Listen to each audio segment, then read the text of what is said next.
Jair Bolsonaro deve vetar fundão eleitoral de 5 bilhões e 700 milhões de reais e negociar valor menor no orçamento. A informação completa com Fernando Martins. Hoje se esgota o prazo para o presidente Jair Bolsonaro definir o futuro do fundo eleitoral de 2022. A expectativa é de que ele deva vetar o valor de 5 bilhões e 700 milhões de reais. Segundo interlocutores do Planalto, a estratégia é deixar a negociação para o projeto do orçamento, que entra na pauta do Congresso este mês e segue até dezembro.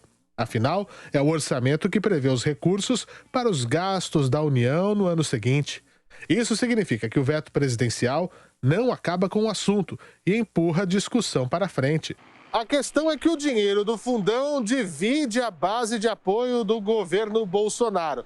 Isso porque a ala considerada mais ideológica diz que o presidente deve rejeitar o fundão. Mas o Centrão, que tem se aproximado do governo nos últimos tempos, diz que é necessário ter a verba para garantir as eleições de 2022. O presidente disse esta semana que pretende reduzir o valor para cerca de 3 bilhões de reais.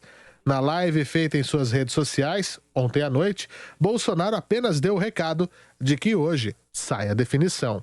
Amanhã sai a sanção ou veto do fundo partidário, ok, pessoal? Fica tranquilo, tá?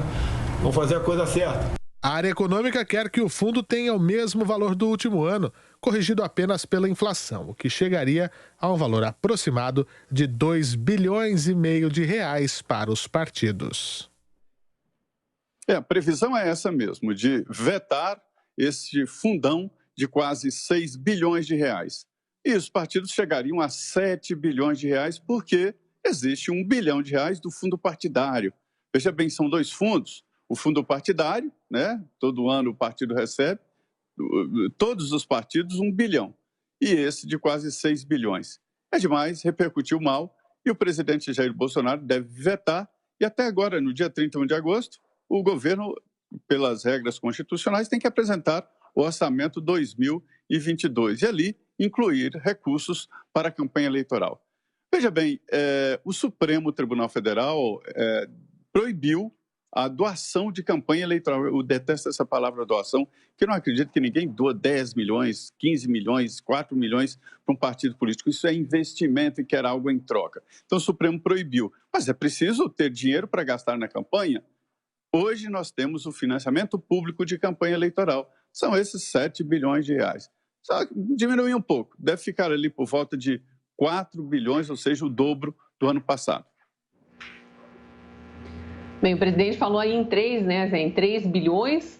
O Ministério da Economia já disse que a conta certa seria 2 bilhões e 800, 2 bilhões e 500 milhões já corrigindo pela inflação. Então, para a população, qualquer valor acima da correção da inflação já seria absurdo. Eu só queria lembrar que esse caso da aprovação do fundão, que foi numa votação muito embolada, ali apressada, junto com a votação da lei de orçamento do governo, teve o apoio da base governista, porque a base governista tinha que passar o orçamento, senão ia causar uma confusão muito grande econômica para o governo e também política.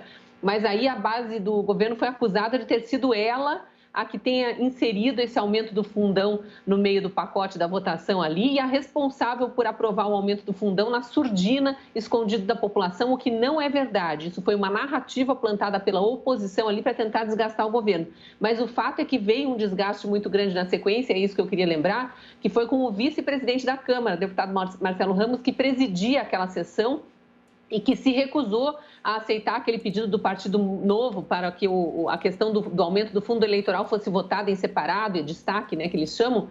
O Marcelo Ramos, presidindo aquela sessão, não aceitou isso, colocou tudo para ser votado naquela mesma noite, de forma atropelada, e isso gerou um desgaste entre ele e o presidente Bolsonaro. Todo mundo deve lembrar ali das ameaças do Marcelo Ramos de que se ele assumir a presidência, e como vice-presidente em algum momento ele pode efetivamente assumir, se ele assumisse a presidência da Câmara, ele colocaria em votação os pedidos de impeachment do presidente Bolsonaro. Então, é mais uma questão aí para a gente ficar atento, porque vetar o fundo agrada o eleitorado, agrada o cidadão comum, é o correto a ser feito mesmo, mas continua provocando desgaste na articulação política do governo com a Câmara dos Deputados.